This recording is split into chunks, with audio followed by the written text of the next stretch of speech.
Encik Nordin Hassan,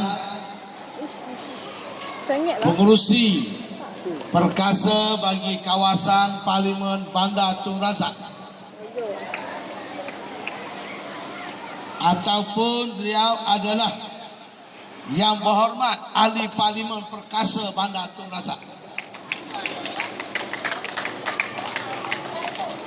Yang berbahagia Encik Daud, pengerusi jawatan kuasa penduduk flat Sri Kota Bandar Tun Razak,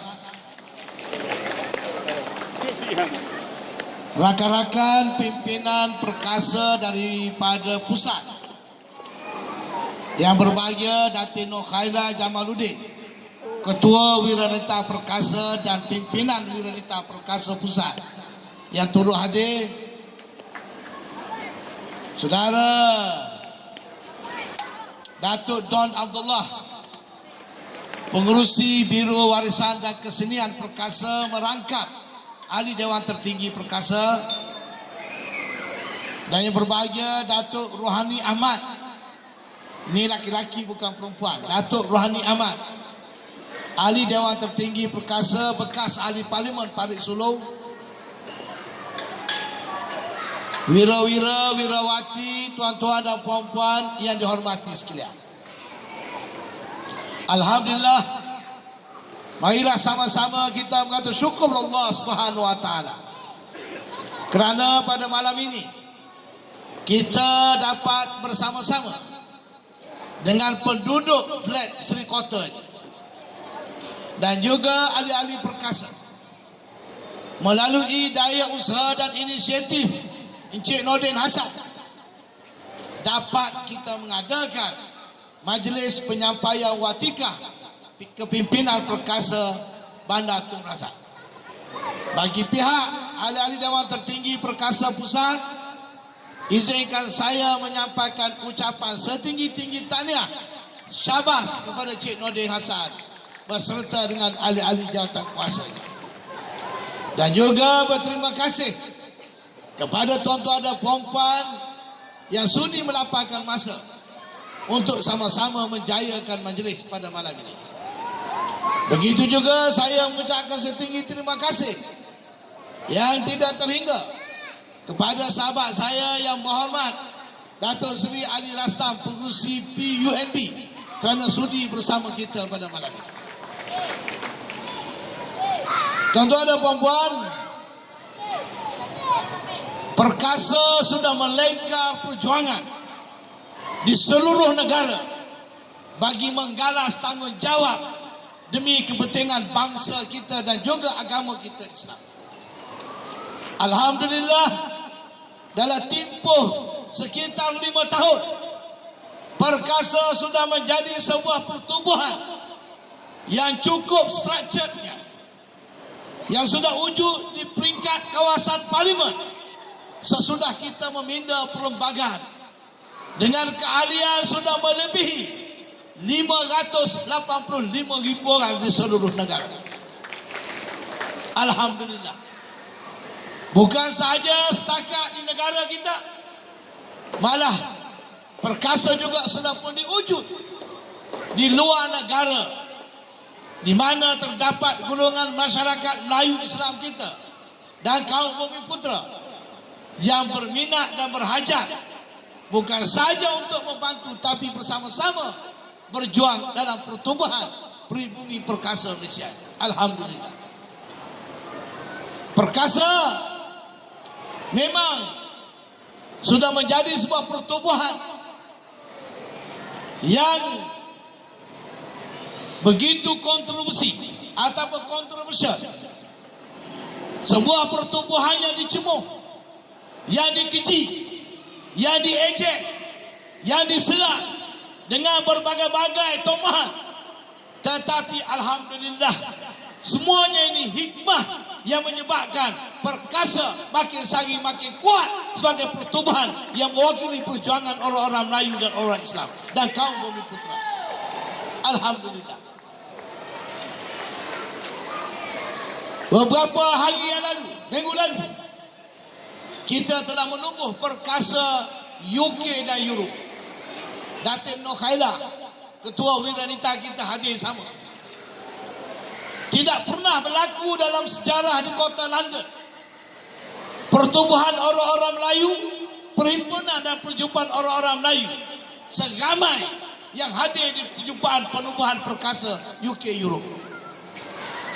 Tak kira daripada latar belakang, baik kaki tangan kerajaan yang bertugas di sana, kaki tangan swasta, pelajar-pelajar postgraduate, malah yang datang daripada Belgium, daripada Perancis, daripada Holland, Germany, turun ke kota London bagi menjayakan penubuhan perkasa UK dan Europe. Malah semalam yang dipertua perkasa UK Europe, Encik Kamal Muhammad, telah menelpon saya minta wakil editi perkasa untuk hadir ke ceramah perkasa di Manchester 25 hari bulan September tahun 2014 ini. Dan semalam saya juga terima telefon daripada seorang rakan di Amerika Serikat yang sudah bersedia untuk menubuh kelak perkasa di Washington, Amerika Serikat, insyaAllah. Selepas hari raya ini, kita akan mengadakan perhimpunan dan pelancaran perkasa di Bandung, Indonesia. Kemudian kita susuli di Perth, Australia, dan kemudian insyaAllah di Jordan dan Mesir. Semuanya ini kita terima permintaan dalam misi kita untuk membawa kesedaran dalam kerangka kita nak menyatu padukan seluruh umat Melayu dan kaum Bumiputera di negara kita Malaysia. Di waktu saya kembali daripada London, waktu malam subuh saya bertolak ke negeri Kedah bagi menjayakan program dialog perpaduan nasional. Kemudian saya ke Pendang, kemudian turun ke Padang Terang, malam ceramah di Kedah. Keesokan pagi saya turun ke Sungai Siput, langsung malam di Lenggong, Perak, kemudian ke Gopeng dan juga di Parit. Selesai di sana, keesokan hari saya ke negeri Terengganu. Daripada Terengganu, petang kemarin dulu saya ke Sabah, majlis pelancaran dan penyampaian watikah perkasa di kawasan Tuaran dan juga Kota Belud, dan juga menganjurkan program dialog perpaduan nasional di kalangan rakyat Sabah. Dan ahli perkasa di Sabah sekarang ini sudah mencecah hampir 50,000 orang dan sudah wujud di semua 25 kawasan parlimen di negeri Sabah. Alhamdulillah. Kita perlu membina kekuatan ini. Oleh kerana cabaran-cabaran sekarang dan mendatang makin memuncak, makin kritikal, makin mencabar. Bukan saja isu-isu yang berkaitan dengan survival bangsa, malah kedudukan agama suci kita Islam makin sari makin tergugat. Agenda ekonomi kaum Bumiputera belum lagi selesai. Hari ini kita sudah berpecah belah dan kita sudah hampir hilang kuasa. Kita lihat dalam nada kerajaan di bawah pimpinan Datuk Seri Najib Tun Razak mengumumkan ekonomi Bumiputera adalah agenda nasional. Dalam peristiharan memperkasakan ekonomi Bumiputera pada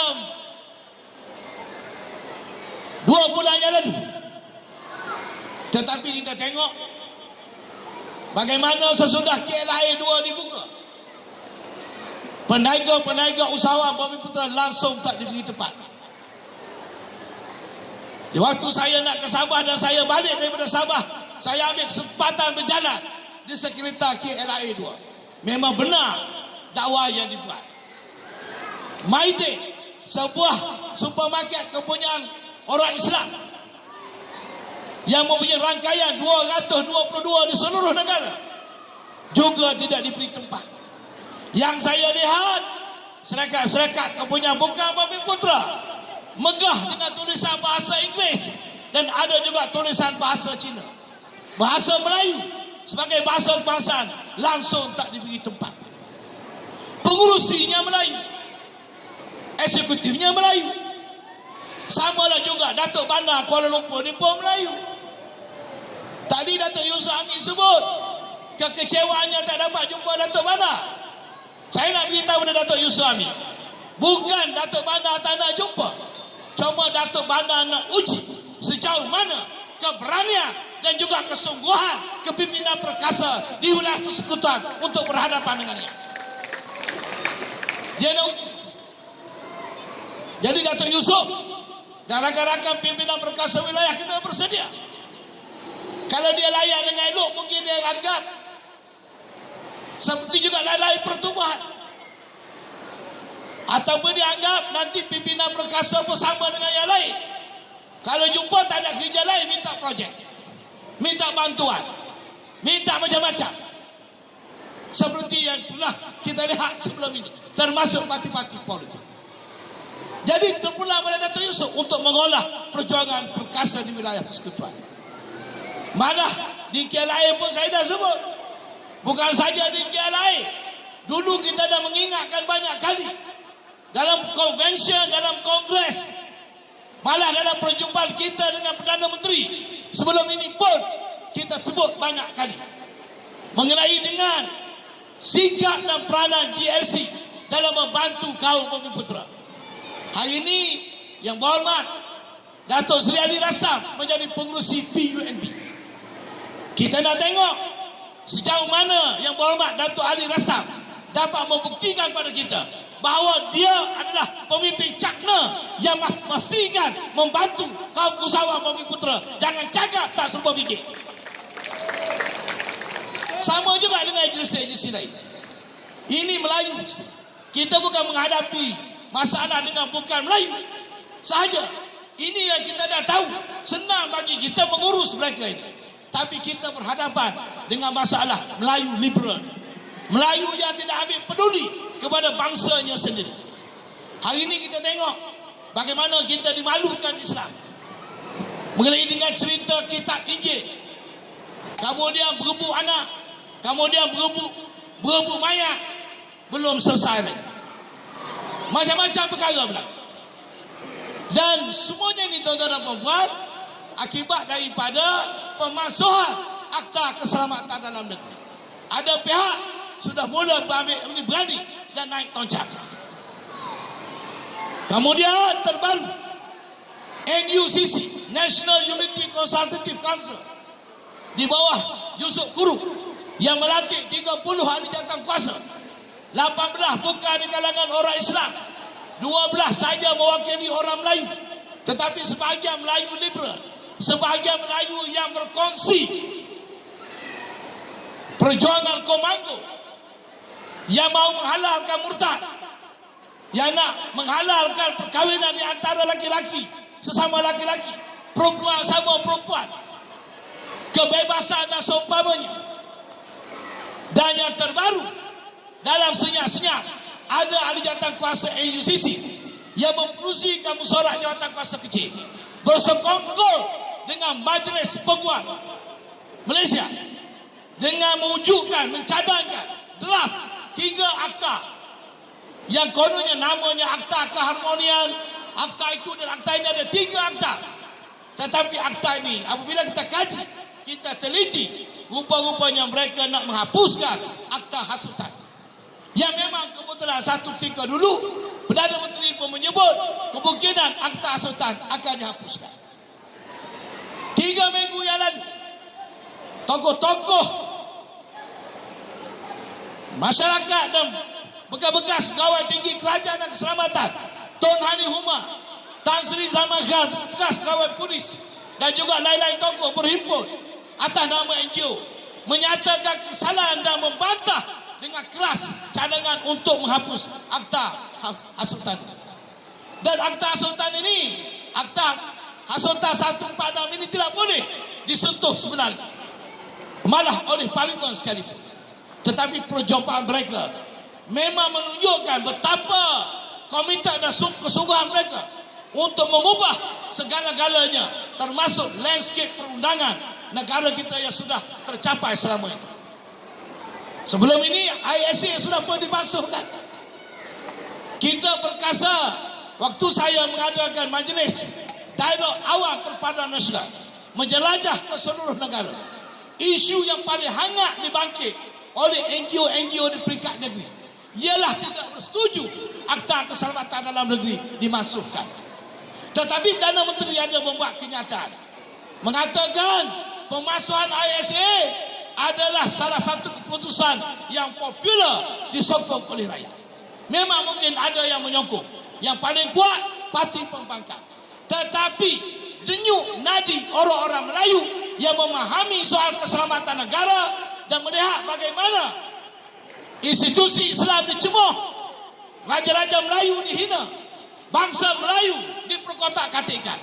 Semuanya berpunca daripada pemasuhan Akta ISA. Kita perkasa telah menubuhkan satu jawatan kuasa kerana kita ada peguam-peguam dalam editi perkasa. Kita sedang mengkaji apakah pemasuhan Akta ISA ini sah mengikut undang-undang. Kerana Akta ISA ini di bawah naungan peruntukan dalam perlembagaan bawah 149 yang ada kena-mengena dengan kepentingan keselamatan negara. Ada 6 perkara. Bila dimasuk ISA, kerajaan ganti dengan Akta SOSMA. Akta SOSMA ni untuk menangani pengganas. Ada 2 perkara yang tertinggal dalam Akta SOSMA. Jadi pendapat kita, oleh kerana 2 perkara ini tertinggal, Akta SOSMA ultravirus dan pemasukan ISA tidak sah di sisi undang-undang. Kita sedang mengkaji dengan teliti. Kita akan bincang dengan bekas ketua hakim negara. Kalau ada ruang asas 50-50, apa yang saya katakan tadi, saya sendiri selaku Presiden Perkasa akan ke mahkamah untuk memohon dengan mahkamah mengisytiharkan bahawa Akta ISA tidak sah pembubarannya di parlimen yang dibuat baru-baru ini. Dengan sendirinya kita harap ISA dapat dihidupkan semula, kerana inilah senjata mekanisme yang boleh menjamin keamanan negara kita. Hari ini kita sudah tidak ada lagi mekanisme undang-undang yang boleh digunakan oleh polis, iaitu pencegahan sebelum berlaku sesuatu. Sudah tidak ada lagi mekanisme, orang kata prevention better than cure. Dulu negara kita stabil, dulu negara kita selamat.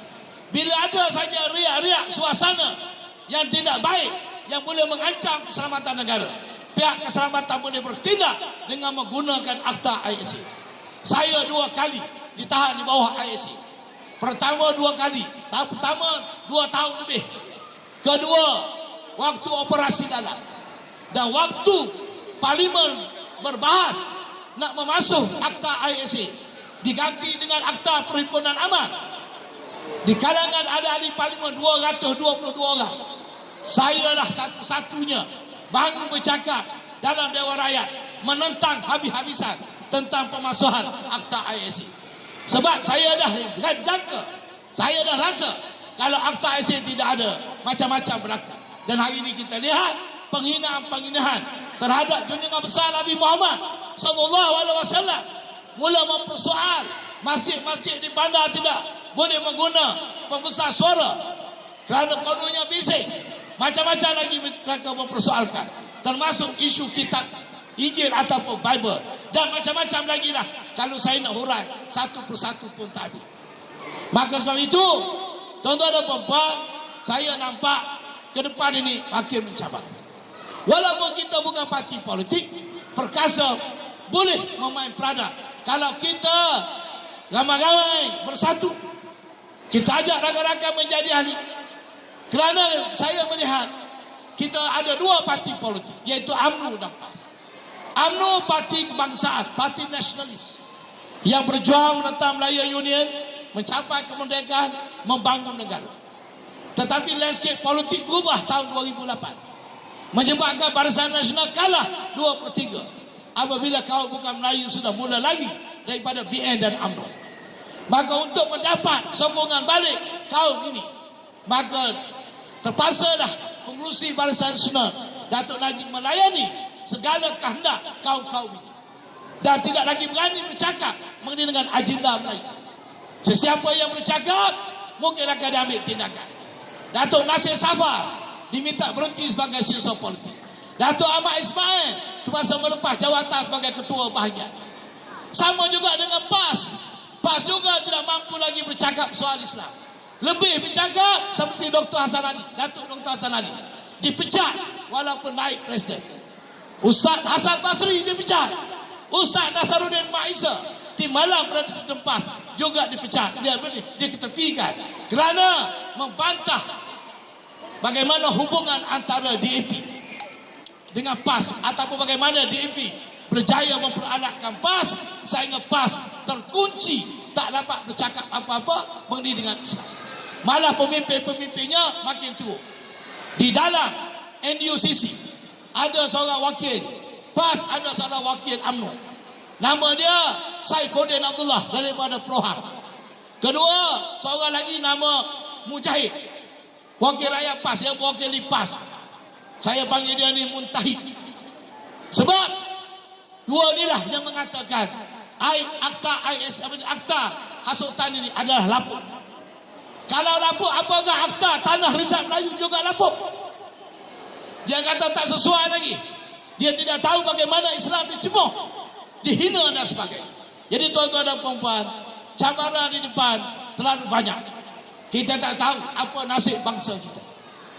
Di wilayah ini kita tengok orang-orang Melayu mampu duduk di rumah bangsa macam-macam ini. Kalau rumah berjuta-juta ringgit atau rumah lebih selesa, orang Melayu tak mampu. Walaupun dibina oleh GLC kerajaan. Sain Dabi membina banyak rumah di kawasan Melawati tempat saya duduk. Tapi harganya 1 juta, 2 juta. Ya tak mungkin orang Melayu boleh. 2 hari yang lalu timbul cerita Datuk Yusof di Kampung Cubadak, di antara Sentul dengan Jalan Gombak, bandar raya meruntuh rumah-rumah di kawasan Kampung Cubadak tambahan. Mereka telah pun membawa perkara di ke mahkamah, tapi Datuk Bandar bertindak juga, bandar raya bertindak juga. 23 hari bulan ini saya dengar PAS nak berhimpun, nak tunjuk perasaan di kawasan Kampung Cubadak. Besok saya nak pergi ke kawasan ini. Saya nak bertemu dengan penduduk di Kampung Cubadak. Kalau jelas bahawa perbuatan ini satu kesaliman, mereka tidak indah, kawasan-kawasan Melayu di wilayah ini pun dah tak ada, tinggal kampung baru pun dah kecil, nak membangun pun tak boleh. Orang lain mendiami rumah yang elok-elok, orang-orang Melayu dah jadi pengemis di negara sendiri. InsyaAllah kita akan turut serta walaupun dianjur oleh mana-mana pihak demi untuk menjaga martabat dan survival Melayu dalam bandar. Kalau nak berjuang kena berani. Datuk Yusof jangan fikir perjuangan ni sekadar telefon ke Datuk Bandar, nak jumpa Datuk Bandar terima. Kalau dia terima, mana tidak ada perjuangan. Saya suka dengan sikap Datuk Bandar. Dia nak menguji kekuatan kita. Dia nak tahu siapa kita. Dia nak tahu kemampuan perkasa. Ayo kita lawan. Kita jangan peduli siapa. Kita tak peduli siapa. Kita tak kisah mana-mana parti politik sekalipun. Waima kerajaan ataupun pembangkang. Yang kita kisah, yang perkasa tumpukan ialah survival bangsa kita, kaum pribumi dan juga Islam agama persekutuan. Inilah pendirian kita. Saya tak gusar, saya langsung tak rasa gugup ataupun inferior complex. Apatah lagi ISA pun dah tak ada. Lagi kita tak takut.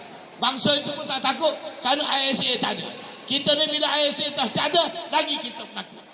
Maka itu saya mengalu-alukan penyertaan para artis, karyawan yang dibawa oleh Datuk Don ke dalam perkasa dah beratus orang.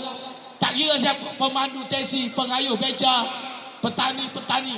Saya lebih suka berjuang dengan mereka-mereka ini daripada golongan korporat ataupun golongan kaya-kaya, golongan rumah-rumah besar. Sebab mereka ni sudah lupa siapa asal-usul mereka dari segi roh perjuangan bangsa. Jadi tuan-tuan dan puan-puan, itu saja. Kalau ada silap salah, saya minta maaf. Ayo bersama-sama dalam perjuangan perkasa. Tahniah kepada Encik Nordin Hassan bersama dengan pimpinan perkasa di wilayah di kawasan Bandar Tun Razak. Sama ada duit ke tak ada duit ke, boleh makan ke tak boleh makan ke, teruskan perjuangan ini. Tambah ahli, pergiatkan kesedaran melalui program-program yang kita boleh aturkan, insya-Allah. Bak kata pesanan orang-orang tua ataupun kalau nak pinjam